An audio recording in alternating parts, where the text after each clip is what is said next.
Hello दोस्तों, तो आज से शुरुआत करने जा रहे हैं पैरामेडिकल के बारे में। पैरामेडिकल का सिलेबस शुरुआत हो गई है क्या? पैरामेडिकल का सिलेबस शुरुआत हो गई है। सिलेबस में आप सभी को पढ़ना पड़ेगा कि chapter wise chapter wise theory पढ़ेंगे। इसके बाद 5000 प्लस क्वेश्चन लगवाएंगे। इनके बाद 5 से 7 ईयर्स का प्रीवियस क्वेश्चन बनाएंगे। इनके बाद पीडीएफ आप सभी को बिल्कुल इस चैनल के माध्यम से फ्री में मिलेगा। और टेलीग्राम चैनल पे क्यूज होगा। क्यूज होगा टेलीग्राम चैनल पे। जो भी क्लास में ऑब्जेक्टिव करवाया जाएगा, क्वेश्चन करवाया जाएगा, उसका क्यूज होगा। क्यूज होगा और क्यूज के माध्यम से आप सभी को समझ में आएगा, यानी याद होगा जल्दी। और चैप्टर शुरुआत करने जा रहे हैं फिजिक्स से, चैप्टर फर्स्ट से। चैप्टर फर्स्ट, सेकेंड, थर्ड ऐसे करके सारा चैप्टर शुरुआत करेंगे और उसको ख़त्म करते ही ऑब्जेक्टिव का 30 प्लस क्वेश्चन हर चैप्टर से लगाएंगे। चैप्टर ख़त्म होते ही 30 क्वेश्चन लगाएंगे। और इस चैनल के माध्यम से आप सभी को इस बार फ्री में मिलेगा। 2026 के लिए फ्री में मिलने जा रहा है पूरी कंटेंट के साथ साथ कॉन्सेप्ट भी आप सभी को मिलने वाला है, यानी कि समझ में भी अच्छी तरह से आएगा। फिजिक्स का जो फर्स्ट चैप्टर है वो फिजिकल वर्ड एंड मेजरमेंट। और ये जो है ना, ये कंटेंट और concept UP, Bihar, Jharkhand, MP कहीं से भी है ना, तो वह स्टूडेंट इस यानी पैरामेडिकल का एंट्रेंस एग्ज़ाम 2026 का तैयारी कर रहे हैं, उनके लिए यह बेहतरीन हो सकता है। बेहतरीन हो सकता है। तो चलिए शुरुआत करते हैं आज के क्लास। जो फिजिकल वर्ड एंड मेजरमेंट का फर्स्ट चैप्टर है और इसका थ्योरी से शुरुआत करेंगे। और 30 क्वेश्चन थ्योरी ख़त्म होते ही 30 क्वेश्चन लगाएंगे। और ये जो है ना, फिजिक्स, केमिस्ट्री, बायो एवं हिंदी, इंग्लिश सारे पे चलेगा। सारे पे चलेगा। तो आप सभी को लास्ट तक बने रहना है। तो चलिए आज की क्लास फिजिक्स से शुरुआत करते हैं, फर्स्ट चैप्टर से।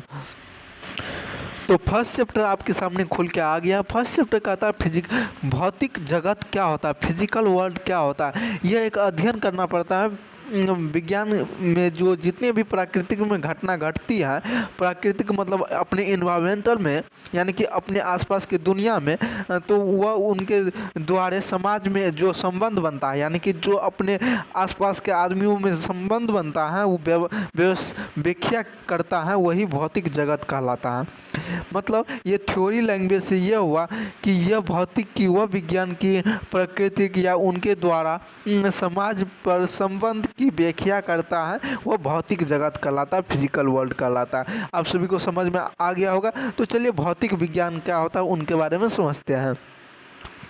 यह विज्ञान की वह शाखा है, ये जो भौतिक विज्ञान जो होती है, यह विज्ञान की ऐसा शाखा है जो प्राकृतिक और प्राकृतिक घटनाओं में अध्ययन करना पड़ता है। जो प्राकृतिक और प्राकृतिक घटना में जो घटित होती है, यानी कि जो घटते रहता है, उनके बारे में हमको पढ़ना, जानकारी प्राप्त करना पड़ता है, पढ़ना पड़ता है।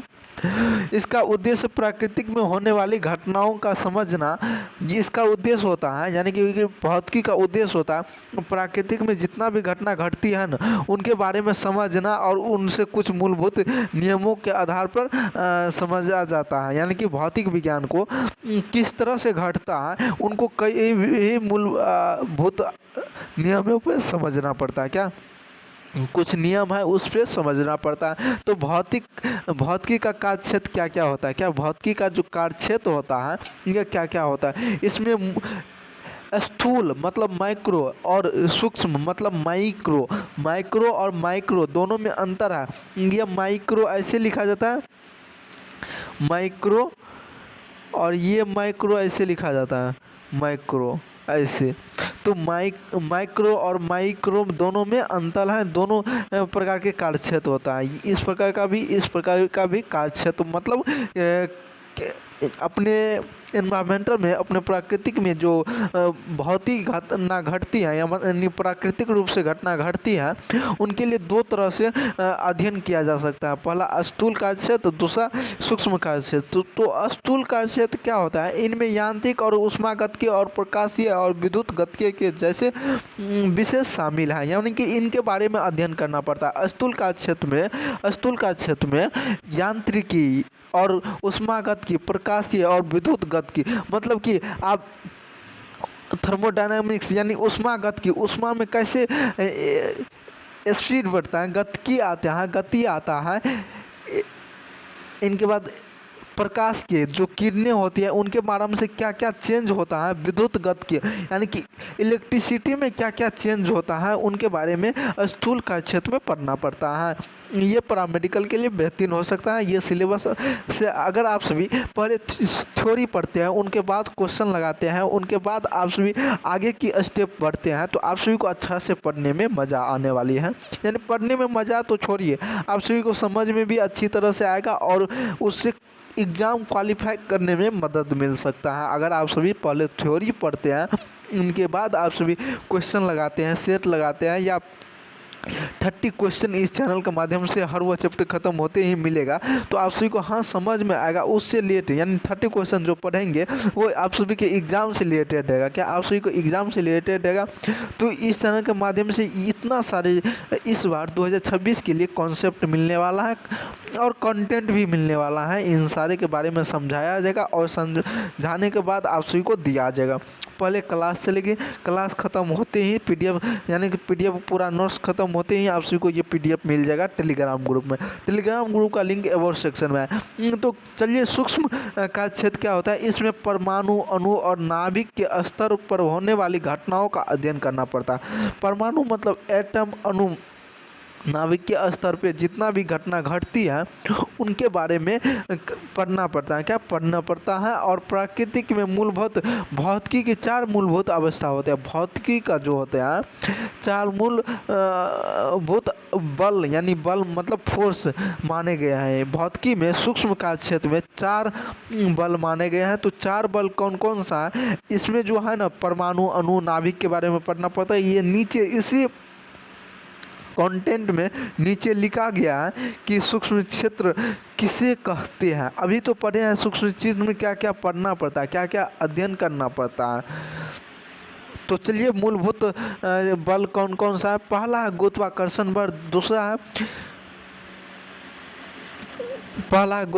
बल, दूसरा है विद्युतीय चुंबकीय बल, तीसरा है प्रबल नाभिकीय बल, चौथा है दुर्बल नाभिकीय बल। मतलब गुरुत्वाकर्षण बल, ग्रेविटेशनल फोर्स क्या कहता है? ये सबसे कमज़ोर बल होता है। ये जो गुरुत्वाकर्षण बल जो होता है सबसे कमज़ोर बल होता है, लेकिन इसकी परास जो होती है ना, परास वो बहुत ज़्यादा होती है, हाई होती है। परास जो है बहुत ज़्यादा हाई होती है। इसी के बाद इलेक्ट्रोमैग्नेटिक फोर्स जो होता है, विद्युतीय चुंबकीय बल, इलेक्ट्रोमैग्नेटिक फोर्स, ये गुरुत्वाकर्षण बल से बहुत अधिक मजबूत होते हैं। क्या गुरुत्वाकर्षण बल से बहुत अधिक मजबूत होती है और इनकी परास भी अनंत होती है, परास भी हाई होती है, परास भी अनंत होती है, मतलब हाई होती है बहुत ज़्यादा। इनके बाद प्रबल नाभिकीय बल क्या कहता है? प्रबल नाभिकीय बल, स्ट्रॉन्ग न्यूक्लियर फोर्स, ये सबसे मजबूत बल होते हैं। ये क्या होती है? प्रबल नाभिकीय बल, स्ट्रॉन्ग न्यूक्लियर फोर्स सबसे ज़्यादा मजबूत होती है, बल होती है, जो परमाणु के नाभिक के भीतर रहता है। कहाँ रहता है? परमाणु के नाभिक जो होता है, परमाणु के नाभिक जो रहता है, नाभिक उनके भीतर रहता है। परमाणु के नाभिक के भीतर रहता है, जिनकी परास बहुत कम होती है। परास जो है ना, परास बहुत कम होती है। और दुर्बल नाभिकीय बल क्या होता है? Weak nuclear force. यह कुछ नाभिकीय प्रक्रियाओं जैसे बीटा किरणें आप सभी पढ़े होंगे, बीटा क्षय में प्रकट होता है। दुर्बल नाभिकीय बल, वीक न्यूक्लियर फोर्स, यह एक नाभिकीय प्रक्रिया होती है जो बीटा क्षय में प्रकट करती है। क्या? बीटा क्षय में प्रकट करती है। इसके बाद संरक्षण का नियम आता है। क्या? संरक्षण का नियम होता है। और संरक्षण का नियम किस तरह से कितना होती है? भौतिकी के महत्वपूर्ण संरक्षण का नियम होता है, जैसे ऊर्जा संरक्षण का नियम, रेखीय संवेग संरक्षण का नियम, कोणीय संवेग संरक्षण का नियम और आवेश संरक्षण का नियम। क्या? ऊर्जा संरक्षण, रेखीय संवेग संरक्षण, कोणीय संवेग संरक्षण, आवेश का संरक्षण। तो मात्रक एवं मापन क्या होता है, इनके बारे में भी अध्ययन करेंगे। ऊर्जा संरक्षण क्या होता है, नीचे इनके बारे में भी पढ़ेंगे, लेकिन पहले पढ़ लेते हैं मात्रक एवं मापन, यूनिट्स एंड मेजरमेंट। इसमें अध्ययन किया जाता है भौतिकी राशि और मापने वाले महत्व का, यानी कि भौतिकी राशि होती है, फिजिकल भौतिकी राशि और मापन यूनिट्स के बारे में पढ़ना पड़ता है। इनके लिए कुछ नियम होते हैं। क्या? मापन के लिए मापन के लिए कुछ यूनिट होती हैं, तो चलिए पढ़ते हैं। क्या पढ़ते हैं मापन का क्या क्या यूनिट्स होती हैं, क्या क्या नियमें होती हैं। मापन किसे कहते हैं? मापन किसी भी भौतिक राशि को तुलना एक निश्चित अंतर्राष्ट्रीय रूप से विकृत मानक से करते हैं। क्या मानक से करते हैं, मतलब मापन यह एक ऐसा भौतिक राशि है ना जिनका तुलना जो होती है ना, तुलना एक निश्चित अंतर्राष्ट्रीय रूप से स्वीकृत किया गया है, यानी कि अंतर्राष्ट्रीय रूप से लिया गया है। स्वीकृत मतलब स्वीकार किया गया है अंतर्राष्ट्रीय रूप से, यानी पूरे राष्ट्र में, विश्व में तुलना यानी कि स्वीकार किया गया है कि हाँ यही होना चाहिए। ठीक, इसके बाद मात्रक क्या होता है? क्या मात्रक क्या होता है? किसी भी भौतिक राशि को व्यक्त करने के लिए दो चीज़ें की आवश्यकता होती है। मात्रक को व्यक्त करने के लिए, भौतिक राशि फिजिकल वर्ल्ड को व्यक्त करने के लिए दो चीज़ों की आवश्यकता होती है। पहला आंकिक मांग जिसको न्यूमेरिकल वैल्यू कहते हैं, दूसरा मात्रक जिसको यूनिट कहते हैं। मात्रक को क्या कहते हैं? यूनिट। तो भौतिक राशि को व्यक्त करने के लिए दो चीज़ों की आवश्यकता होती है। पहला आंकिक मान न्यूमेरिकल वैल्यू और मात्रक यूनिट्स। तो देखिए आगे एसआई प्रणाली जो होती है अंतर्राष्ट्रीय रूप से क्या क्या होती है। मात्रकों की अंतर्राष्ट्रीय प्रणाली एसआई सिस्टम, इसमें यह मात्रकों के अंतर्राष्ट्रीय रूप जो होती है स्वीकृत प्रणाली में मूल 7 होती है। कितनी होती है? 7 होती है। पहला होती है लंबाई जिसको लेंथ बोलते हैं इंग्लिश में। इसी को जो एसआई मात्रक होता है एसआई सिस्टम में लिखा गया है मीटर।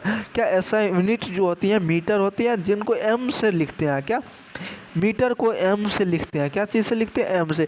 इसके बाद आता है द्रव्यमान को किलोग्राम से लिखते हैं, जिसका द्रव्यमान का मास होता है किलोग्राम ही होता है। इनमें सारा का जो है ना इंग्लिश वर्ड और हिंदी वर्ड सेम ही देखने को मिलेगा। क्या है कि ये अंतर्राष्ट्रीय वर्ड है। तो देखिए समय का क्या होता है? टाइम होता है सेकेंड इंग्लिश में, यानी कि इसका ऐसा यूनिट होता है सेकेंड। विद्युत धारा इलेक्ट्रिक करंट, इसका ऐसा यूनिट जो होता है एम्पियर होता है। क्या होता है? एम्पियर, जिसको डिनोट ए से करते हैं।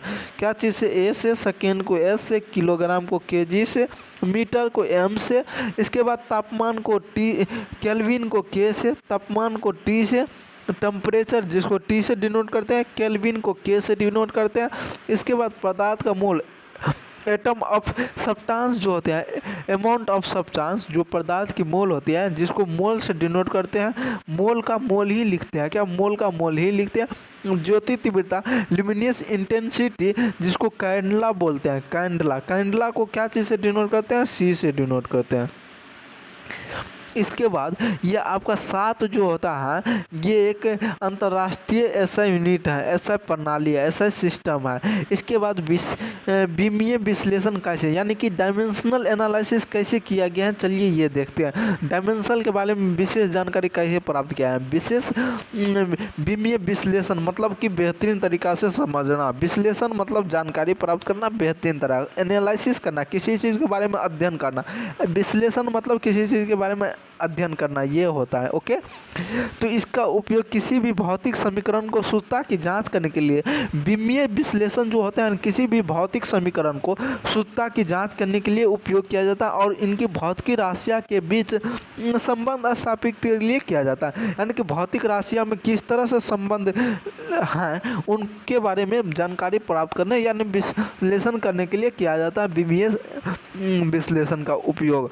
और मापन त्रुटियाँ, एरर ऑफ इन मेजरमेंट, यानी कि मापने में कोई भी चीज़ का कठिनाई होती है, कम बेसी होता है, वह मापन ऑफ एरर में आता है। क्या मापन में त्रुटि होती है। तो मापन में कैसे त्रुटि होती है, चलिए देखते हैं। मापन में होने वाली अशुद्धियाँ को त्रुटि कहते हैं।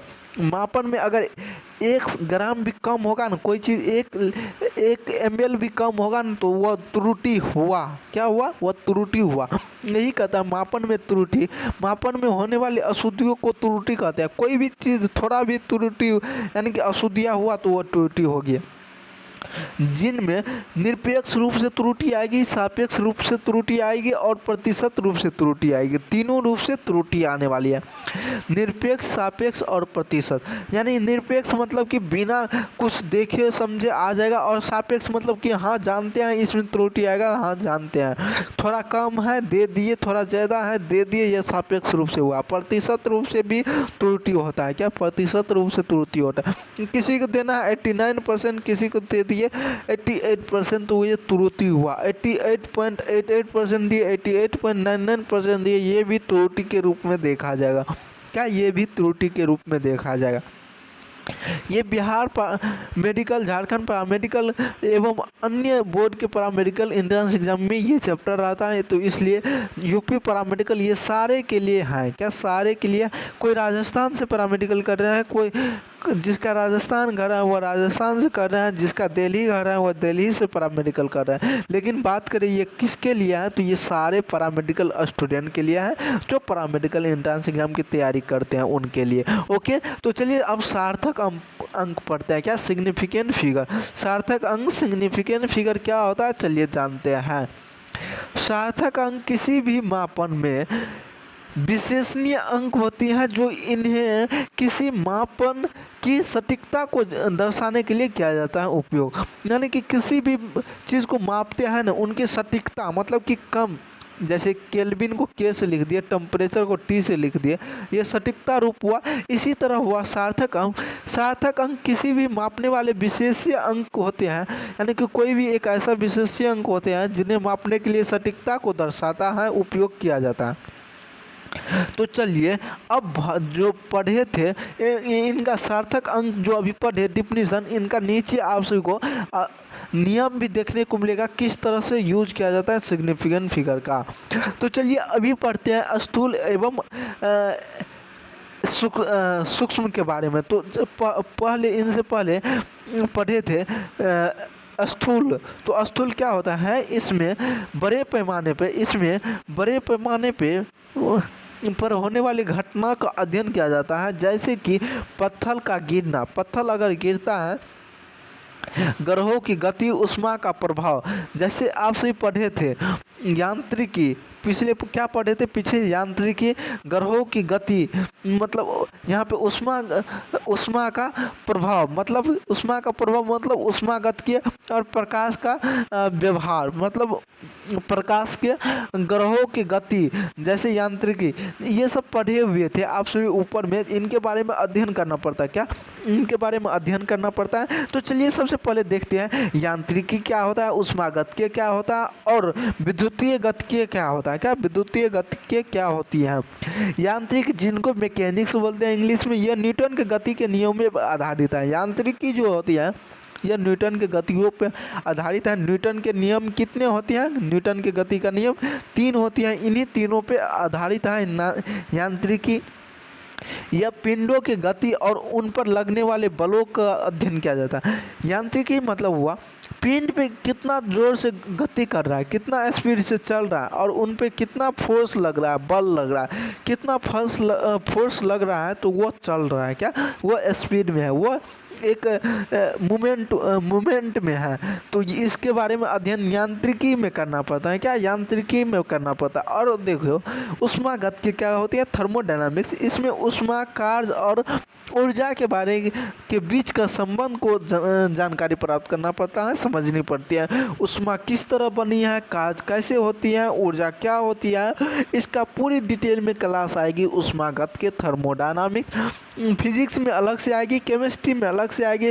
फिजिक्स का अलग से उष्मागतिकी पढ़ेंगे, केमिस्ट्री का अलग से उष्मागतिकी पढ़ेंगे, थर्मोडायनामिक्स। तो आप सभी इस चैनल से बने रहिएगा, तो इस से कंटेंट आप सभी को मिलने वाले हैं। तो चलिए विद्युतीय गतिकी क्या होती है, डायनामिक्स। क्या? इलेक्ट्रोडायनामिक्स। तो यह एक आवेश और चुंबक के कारण होने वाली विद्युतीय और चुंबकीय प्रभाव को अध्ययन करती है। विद्युतीय गति मतलब विद्युत में जो गति होती है, यानी आवेश, जो जिनको इलेक्ट्रॉन बोलते हैं। ये क्या अपने घरों में जो आती है इलेक्ट्रिसिटी, ये क्या हुई, विद्युतीय गतिकी। इलेक्ट्रिसिटी जो आती है वो विद्युतीय गतिकी हुई।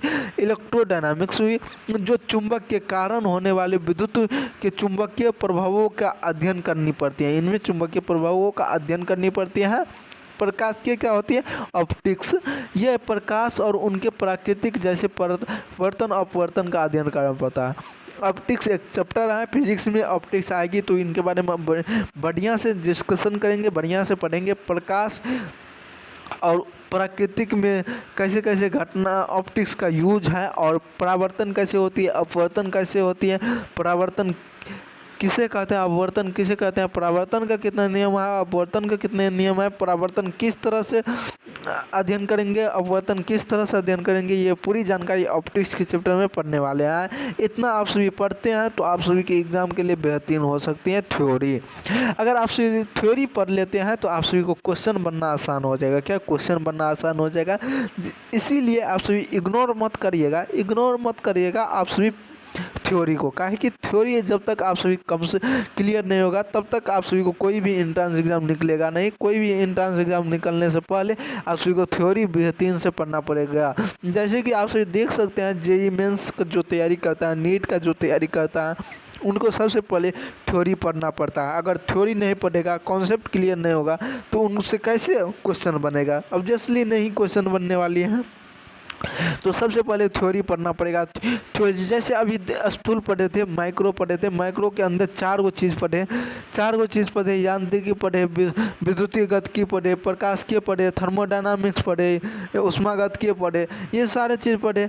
अगर ये अब देखेंगे सूक्ष्म के बारे में, सूक्ष्म में भी 2-4 प्रकार का होता है। तो चलिए देखते हैं सूक्ष्म क्या होती है, माइक्रोस्कोप क्या होते हैं। इनमें परमाणु और उप परमाणु को कणों का स्तर में होने वाली घटनाओं का अध्ययन करना पड़ता है। परमाणु और उप परमाणु में के कणों में जो स्तर पे जो घटना घटती है ना, परमाणु और उप परमाणु दोनों तो एक स्तर हुआ, इन दोनों के बीच जो घटना घटेगी ना उनके बारे में सूक्ष्म में पढ़ना पड़ता है, माइक्रो में पढ़ना पड़ता है। अब देखो क्वांटम यांत्रिकी क्या होती है, क्वांटम मैकेनिक्स क्या होती है, इनके बारे में पढ़ेंगे अभी। यह एक क्वांटम मैकेनिक्स यह परमाणु और उनके जड़ों के कणों को व्यवहार को समझने के लिए महत्वपूर्ण है। यानी क्वांटम यांत्रिकी जो होता है ना, क्वांटम मैकेनिक्स, यह परमाणु और उनके जुड़े कण, परमाणु से जुड़ा रहता है जो कण, उनका जो व्यवहार यानी कि कैसे कैसे वो काम करता है, कैसे कैसे उनका यूज होता है, उनके व्यवहारों को समझने के लिए क्वांटम यांत्रिकी को पढ़ना पड़ता है। तो अब चलिए देखते हैं भौतिकी में प्रौद्योगिकी का प्रभाव, भौतिकी में किस तरह से प्रौद्योगिकी प्रभाव होती है उनके बारे में अध्ययन करने जा रहे हैं। भौतिकी में समाज और प्रौद्योगिकी की बहुत प्रभावित किया जाता है। उदाहरण के लिए विद्युतीय चुंबकीय तरंगे की खोज से रेडियो एवं टेलीविज़न का विकास हुआ। देखो भौतिकी प्रौद्योगिकी प्रभाव से बहुत प्रभावित किया गया, यानी कि बहुत सा ऐसा खोज किया गया है जो आप सभी के सामने है अभी फिलहाल में। उदाहरण के लिए अगर देखा जाए विद्युतीय चुंबकीय तरंग से, विद्युतीय चुंबकीय होती हैं उनके तरंग से खोज किया गया रेडियो एवं टेलीविज़न। रेडियो अगर टेलीविज़न खोजा गया है किनके मदद से, विद्युतीय चुंबकीय तरंग के मदद से रेडियो एवं टेलीविज़न एवं अन्य प्रकार के विकास हुआ अपने देशों में, अपने विश्व में। एवं अर्धचालकों की समझ से, अर्धचालक के समझ से कंप्यूटर और मोबाइल फोन जैसी इलेक्ट्रॉनिक उपकरण का जन्म हुआ। यानी कि अर्धचालक जैसे आप सभी अभी ये जो मोबाइल जो यूज करते हैं ये क्या चीज़ का, यानी कि ऊपरी जो परत होती है वो क्या चीज़ अर्धचालक है। अर्धचालक मतलब क्या है, सिलिकॉन है। आप सभी को पता होगा कि सिलिकॉन कौन सा है, और यानी कि अर्धचालक कौन कौन सा है, चालक कौन कौन सा है। अगर आप सभी को ये भी नहीं पता तो इन पे ट्रिक की क्वेश्चन आने वाले हैं। यानी कि अर्धचालक कैसे पहचानेंगे, चालक कैसे पहचानेंगे, सदिश राशि कैसे पहचानेंगे, अदिश राशि कैसे पहचानेंगे, धातु कैसे पहचानेंगे, अधातु कैसे पहचानेंगे, अम्ल कैसे पहचानेंगे, क्षार कैसे पहचानेंगे। इस तरह से हर वह नया टॉपिक आप सभी को इस चैनल से माध्यम से मिलने वाले हैं। ट्रिकी क्वेश्चन बहुत ही जल्द आएगी। क्या ट्रिकी वाली क्वेश्चन, जो ट्रिक से समझने वाली क्वेश्चन जो है बहुत ही जल्द आएगी। और किसी किसी को होता है कि अगर हम 5 ठो नाम याद करेंगे उससे हमको 50 गो नाम याद रहेगा, तो हम वह काम कहे न करेंगे। तो ये जो होती है ना, ये जो अभी आप सभी को बताया गया, ये बहुत जल्द आने वाली है इसी चैनल पे, तो आप सभी जुड़े रहिएगा। अगली क्लास में इससे आगे देखेंगे, अगली क्लास में इससे आगे देखेंगे। आज की क्लास यहीं तक रखते हैं। अगली क्लास में फिजिक्स का पार्ट 2 आएगा, पार्ट 2 के बाद ख़त्म हो जाएगी। इनके बाद आएगी 30 क्वेश्चन। क्या 30 क्वेश्चन जो आपके जो ये फर्स्ट चैप्टर पढ़े थ्योरी, इन्हीं से रिलेटेड रहेगा। ये जो चैप्टर ख़त्म होते ही 30 क्वेश्चन आएगी, और जितना थ्योरी में पढ़ेंगे वो उसी तरह से आपको देखने को मिलेगा। ऑब्जेक्टिव 30 क्वेश्चन आएगी, उसमें भी बढ़िया से विश्लेषण करेंगे, एनालिसिस करेंगे, तब आगे बढ़ेंगे PYQ के तरफ। पहले थ्योरी ख़त्म करेंगे तब PYQ करेंगे। पहले PYQ कर लेंगे वो दिक्कत होगी, थ्योरी कॉन्सेप्ट क्लियर नहीं होगी तो आप सभी को PYQ बनने में बहुत ही दिक्कत होगी। इस तरह से आप सभी को क्लास करनी है और लास्ट तक बने रहना है हर दिन क्लास में, जिससे आपको हर वह सब्जेक्ट समझ में आए। तो आप सभी कमेंट करके भी बता सकते हैं कि आज की क्लास कैसे लगा। जय हिंद।